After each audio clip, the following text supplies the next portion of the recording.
महेंद्र अपने दोस्तों के साथ जंगल में जाने के लिए तैयार हो जाता है और वो सब एक जीप में बैठकर जंगल की तरफ निकल जाते हैं। चारों तरफ अंधेरा छाया होता है और सब बेखौफ होकर जंगल में अपनी जीप को रफ्तार से बढ़ा रहे थे। तभी अचानक उनकी जीप चलना बंद हो जाती है, जिसके बाद महेंद्र गुस्से में बोलता है, ओह शिट यार, अब इस जीप को क्या हो गया? इसे भी अभी ही बंद होना था। मैं अभी भी कह रहा हूँ यार, चल लो ना यहाँ से। हाँ, नील सही कह रहा है। इस जंगल के चारों तरफ देखो, मेरी तो जान ही निकल रही है। अबे ओ नील, मीशा का समझ आता है, वो लड़की है इसलिए ऐसी बात कर रही है, मगर साले तू तो लड़का है, कम से कम लड़कियों की तरह डरा मत करना, समझा? स्टूपिड गाइस, अगर तुम लोगों का हो गया हो तो गगन और नील तुम दोनों में से कोई एक जाओ और चेक करके आओ जीप में क्या प्रॉब्लम है जो चलते चलते अचानक बंद हो गई। अरे मैं तो नहीं जाऊंगा कहीं। आयशा और मिशा प्लीज मेरा हाथ कस कर पकड़ लो। और डरपोक नंबर 1, तुझे डर लग रहा है, इसका मतलब ये नहीं कि तू हमें भी डराए। अबे मैं ही जाता हूँ। तभी सभी को एक गाने की आवाज सुनाई देती है। तेरे सांसों के आवाज बनके तेरे होठों की नरमी चुरा लूं, तेरे रुखसारों की रेशमी आग से लगता है मैं दिल को जला लूं, दिल को जला लूं। तेरे संग प्यार मैं नहीं तोड़ना, चाहे तेरे पीछे जग पड़े छोड़ना।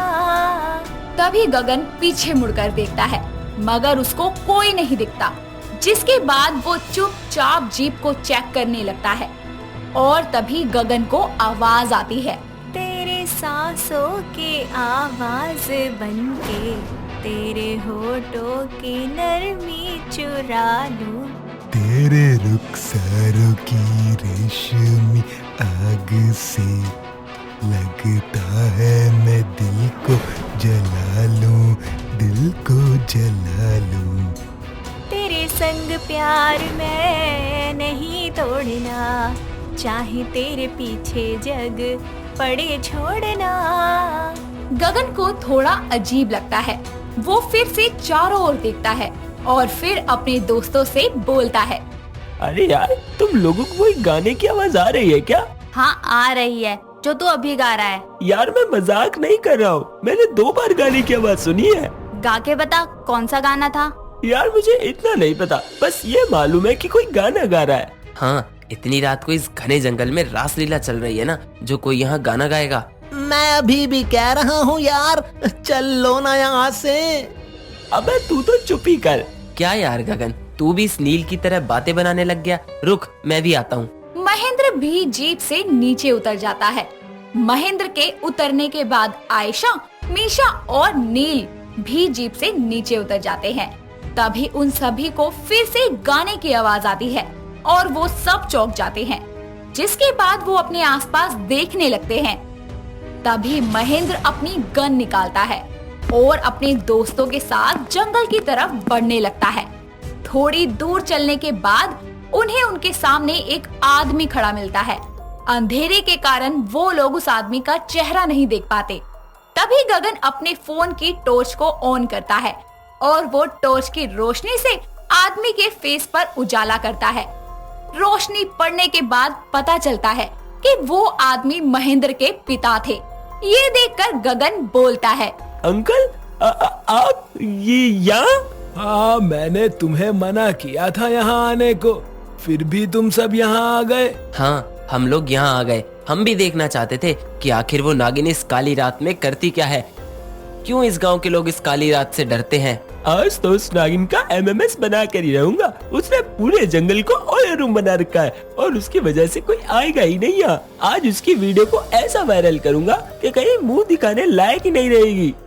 कहीं ऐसा ना हो कि तू एमएमएस बनाने लायक ही ना बचे। अबे ओ, हमारे आगे तो तेरी जुबान बड़ी चलती है और जंगल में आने से तेरी फट रही थी। साले तेरी भी फटेगी जब वो नागिन तेरी अच्छे से फाड़ेगी, समझा? गगन, इतना भी कूल मत बन, समझा? बेबी, तेरा गगन पहले से ही कूल है। Oh really? यार तुम दोनों अपनी बकवास बंद करो। और हाँ डैड, आज हम तब तक नहीं जाएंगे जब तक हम उस नागिन और उसके आशिक का पता नहीं लगा लेते। समझ नहीं आ रहा है क्या तुम सबको? मैं अभी भी कह रहा हूँ, मौका है, यहाँ से निकल लो। एक पल के लिए नाग के कहर से बच भी जाओगे, लेकिन अगर नागिन ने देख लिया तो तुम्हारे घर वालों को तुम्हारी लाश भी नसीब नहीं होगी। इसलिए भलाई इसी में है कि अभी के अभी निकल लो। डैड इस तरह से क्यों बोल रहे हैं? कुछ तो गड़बड़ है। अरे सुनाई नहीं दिया क्या? ठीक है डैड, हम सब यहाँ से जाने के लिए तैयार हैं, मगर आप भी हमारे साथ चलोगे, हमारी इस जीप में बैठकर? नहीं, तुम लोग जाओ, मैं आ जाऊंगा। आप भी हमारे साथ चलो ना अंकल जी, और हम लोग आपको यहाँ अकेले नहीं छोड़ सकते। महेंद्र आगे बढ़ता है और अपने डैड का हाथ पकड़ के उनको अपने साथ ले जा ही रहा होता है। तभी रघुवेंद्र एक इच्छाधारी नाग का रूप लेकर उनके हाथों में से फिसलकर निकल जाता है और एक विशाल नाग में बदल जाता है। वो सब लोग नाग को देखकर डर जाते हैं। तभी नाग उनसे बोलता है, कहा था ना कि ये रात नाग नागिन की होती है, फिर भी तुम इसे मजाक में ले रहे थे। अब तुम सबके लिए इस जंगल से बाहर जाना मुश्किल होगा, बहुत मुश्किल। नाग ये सब बोल ही रहा होता है कि तभी महेंद्र गन लेकर नाग पर ताबड़तोड़ वार करने लगता है, जिससे नाग घायल होकर जमीन पर गिर जाता है। लेकिन नाग की आंखों में उन सभी की तस्वीर छप जाती है, जिसके बाद नाग चिल्लाते हुए अपनी नागिन को आने का इशारा करता है। ये देखकर वो सब डर के मारे वहां से भाग जाते हैं और तभी नाग अपनी नागिन को आवाज लगाते हुए बोलता है, नागेश्वरी जल्दी आओ। नाग की आवाज सुनकर नागिन जल्दी से वहां आती है और उसकी ये हालत देखकर रोने लगती है और रोते हुए वो अपने नाग से बोलती है, हे भोलेनाथ, ये क्या हो गया आपको? आपको बहुत दर्द हो रहा है। मुझे दर्द सबसे ज्यादा इसलिए हो रहा है क्योंकि ये रात हमारी सुहागरात की रात थी और इस रात के लिए हमने कई बरसों का इंतजार किया था, मगर इन लोगों की वजह से हमारी मिलन की रात आखिरी रात बन गई। नागेश्वरी, आपको कुछ नहीं होगा, मैं आपको कुछ नहीं होने दूंगी। हे भोलेनाथ, कृपा करो।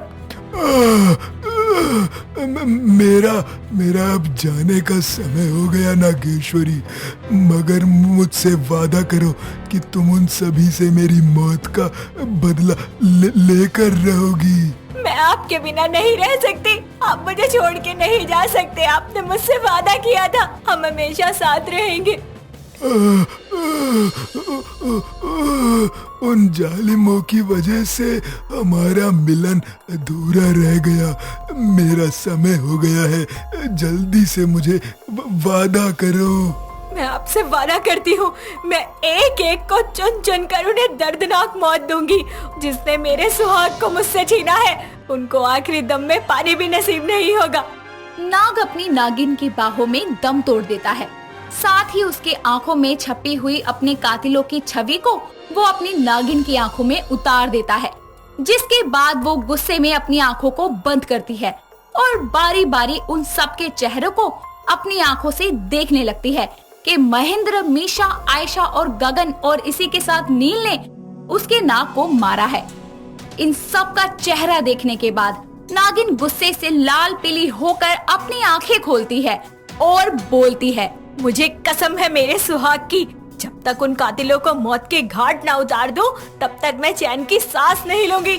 इस गांव के लोगों ने आज तक बस मेरा दैविक रूप देखा है, लेकिन अब ये एक नागिन का बदला देखेंगे। सबको मार दूंगी, किसी को नहीं जिंदा छोड़ूंगी। अब क्या वो पांचों नागिन के कहर से बच पाएंगे?